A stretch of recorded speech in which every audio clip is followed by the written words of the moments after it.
Okay, so the trench is open, basically from a couple of feet off the sidewalk, all the way to the driveway.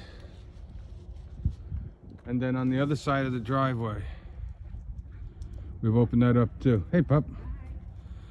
Hello, puppy.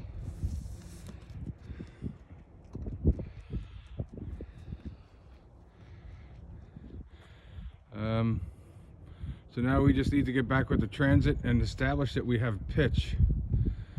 So in other words, that the water is going to run downhill from the opening of that pipe right there down to the opening of the pipe, which is under the plywood here. So once we establish that, hopefully we have adequate pitch. Then we'll make the repair, call the inspector, and see what they say, and then fill it all back in. Thanks, Matt.